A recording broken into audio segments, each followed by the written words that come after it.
ہندوستان کی ایک ایسی مشہور اور سلسلہ چشتی سے تعلق رکھنے والی ہستی یعنی کہ سلطان الہند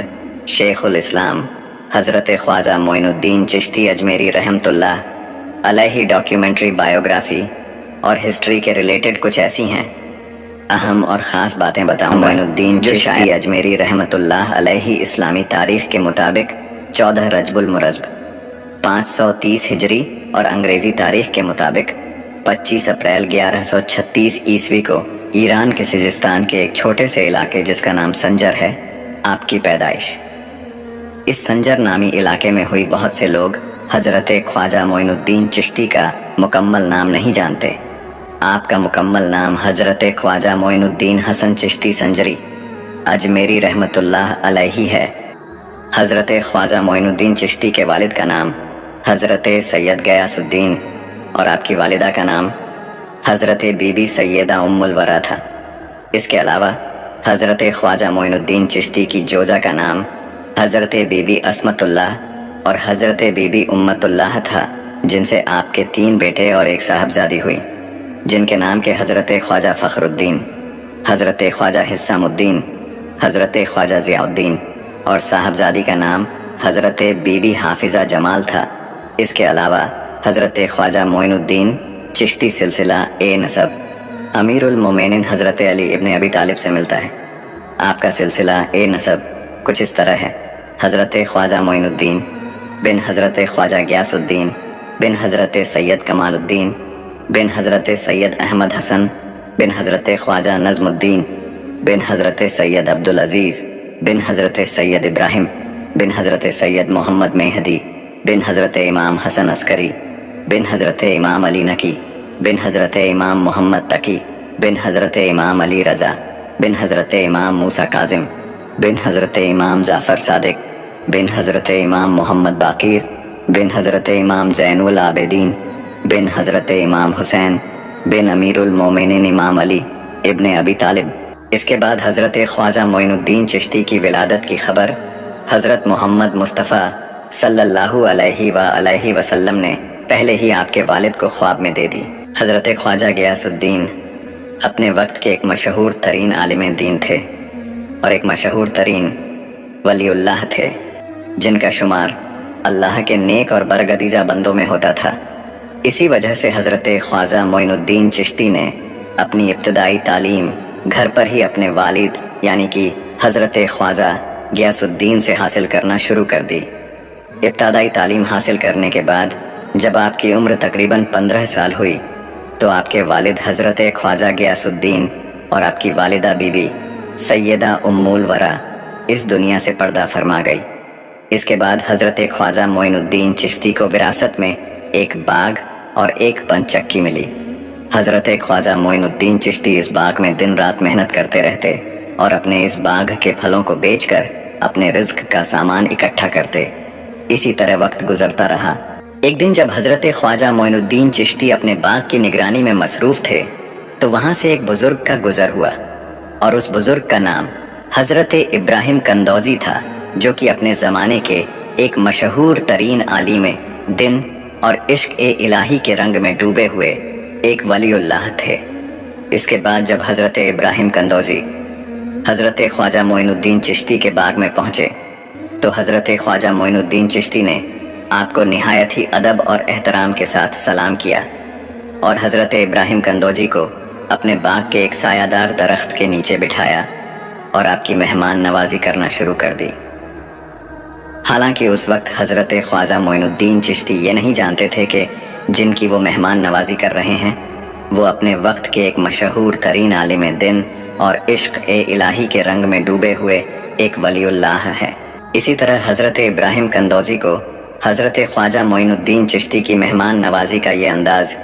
اس قدر پسند آیا کہ حضرت ابراہیم کندوزی نے آپ کو اپنی جھولی سے سوکھی ہوئی روٹی کا ایک ٹکڑا نکال کر دیا،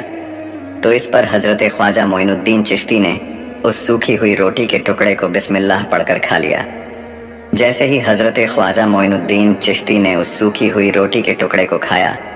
تو آپ کی حالت ایک لب تبدیل ہو گئی اور آپ کا قلب نور الہی سے منور ہو گیا۔ آنکھوں کے سامنے جو حجاب تھا وہ حجاب ہٹ گیا اور حضرت خواجہ معین الدین چشتی پر ایک عجیب سی کیفیت طاری ہو گئی۔ اسی طرح حضرت خواجہ معین الدین چشتی کی حالات ایسی تبدیل ہوئی کہ آپ کا دل دنیاوی معاملات سے دینی معاملات کی طرف بدل گیا۔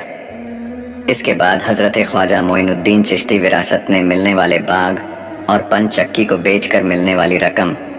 غریبوں اور مسکینوں میں بانٹ دی۔ اسی طرح اس کے بعد حضرت خواجہ معین الدین چشتی ایران کے سجستان کے شہر اصفہان کے چھوٹے سے علاقے جس کا نام سنجر سے ہجرت کرتے ہوئے ازبکستان کے شہر سمرقند پہنچے۔ تو حضرت خواجہ معین الدین چشتی جب کئی مہینوں کا سفر طے کرنے کے بعد ازبکستان کے شہر سمرقند پہنچے تو وہاں پر آپ نے قرآن مجید کا علم حاصل کرنا شروع کر دیا، اور نہ صرف قرآن مجید کا علم حاصل کرنا شروع کیا بلکہ آپ نے قرآن مجید کو مکمل طور پر حفظ کر لیا۔ اس کے بعد جب حضرت خواجہ معین الدین چشتی نے سمرقند سے قرآن مجید کو مکمل طور پر حفظ کر لیا تو آپ نے دین اسلام کا علم حاصل کرنے کے لیے سمرقند سے بخارا کی طرف سفر کرنا شروع کر دیا۔ جب حضرت خواجہ معین الدین چشتی کئی دنوں کا سفر کرنے کے بعد بخارا پہنچے تو وہاں پر آپ کی ملاقات بخارا کے ایک مشہور ترین عالم دین حضرت مولانا حسام الدین بخاری سے ہوئی، اور اسی طرح حضرت خواجہ معین الدین چشتی نے حضرت مولانا حسام الدین بخاری سے دین کا علم حاصل کرنا شروع کر دیا۔ یہاں پر یہ بات یاد رہے کہ حضرت خواجہ معین الدین چشتی ایران کے سجستان کے شہر اصفہان کے ایک چھوٹے سے علاقے جس کا نام سنجر ہے سے ہجرت کرتے ہوئے ازبکستان کے شہر سمرقند اور پھر سمرقند سے بخارا کی طرف گئے۔ اب یہاں پر بہت سے لوگ یہ نہیں جانتے کہ ازبکستان کہاں ہے، تو Uzbekistan Pakistan, Iran, Tajikistan, Turkmenistan اور افغانستان کے ساتھ ملک کا نام ہے۔ تو اسی طرح جب حضرت خواجہ معین الدین چشتی نے ازبکستان کے شہر جس کا نام بخارا ہے حضرت مولانا حسام الدین بخاری سے دین کا علم حاصل کر لیا تو آپ کے دل میں روحانی علم حاصل کرنے کا شوق پیدا ہوا۔ اسی طرح حضرت خواجہ معین الدین چشتی نے ازبکستان کے شہر بخارا سے عراق کی طرف ہجرت شروع کر دی۔ جب حضرت خواجہ معین الدین چشتی عراق پہنچے تو وہاں پر آپ کی ملاقات حضرت شیخ نظم الدین کبریٰ سے ہوئی۔ اسی طرح حضرت خواجہ معین الدین چشتی نے حضرت شیخ نظم الدین کبریٰ سے علم حاصل کرنا شروع کر دیا۔